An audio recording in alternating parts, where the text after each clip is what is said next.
இன்னைக்கு இந்த வீடியோல என்ன வகையான வேலைவாய்ப்பு தகவல் பார்க்க போறோம் அப்படின்றத பார்த்தீங்கன்னா, அக்கவுண்ட்ஸ் எக்ஸிக்யூட்டிவ்க்கான ஆட்கள் தேவைப்படுது அப்படின்றத குடுத்துருக்காங்க. இதற்கான தகவல் இந்த வீடியோல நம்ம பார்க்கலாம். வீடியோவ ஸ்கிப் பண்ணாம பாருங்க. நம்மளுடைய வாட்ஸ்அப் குரூப்புக்கான லிங்க் பார்த்தீங்கன்னா, டிஸ்கிரிப்ஷன்ல இருக்கு. மறக்காம ஜாயின் பண்ணிக்கங்க. இந்த வேலைக்கு பார்த்தீங்கன்னா, ஆண்கள், பெண்கள் இருபாலருமே தேவைப்படுது அப்படின்றத குடுத்துருக்காங்க. என்ன வேலைக்காக ஆட்கள் தேவைப்படுதுன்னு பார்த்தீங்கன்னா, அக்கவுண்ட்ஸ் எக்ஸிக்யூட்டிவ் வேலைக்கான ஆட்கள் தேவைப்படுது அப்படின்றத குடுத்துருக்காங்க.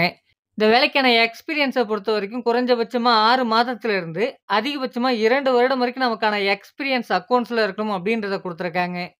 சம்பளம் பார்த்தீங்கன்னா, 15,000 மாதந்தோறும் இருக்கும் அப்டின்றத குடுத்துருக்காங்க. உங்களுக்கான வேலையிடம் பார்த்தீங்கன்னா, சென்னையில அம்பத்தூர் பகுதியில இருக்கும் அப்டின்றத குடுத்துருக்காங்க. அக்கவுண்ட்ஸ்ல ஆல்ரெடி உங்களுக்கு எக்ஸ்பீரியன்ஸ் இருக்கும் பட்சத்தில இந்த வேலைவாய்ப்ப நீங்க பயன்படுத்திக்கங்க. உங்க ஃப்ரெண்ட்ஸ் சர்க்கிள்ல யாராச்சும் இந்த ரிலவன்ட்ல எக்ஸ்பீரியன்ஸ் இருந்தா அவங்களுக்கும் ஷேர் பண்ணுங்க. கண்டிப்பா உபயோகமாக இருக்கும். மறக்காம நம்ம சேனல சப்ஸ்கிரைப் பண்ணிக்கங்க. வாட்ஸ்அப் குரூப்லயும் ஜாயின் பண்ணிக்கங்க. Thank you friends.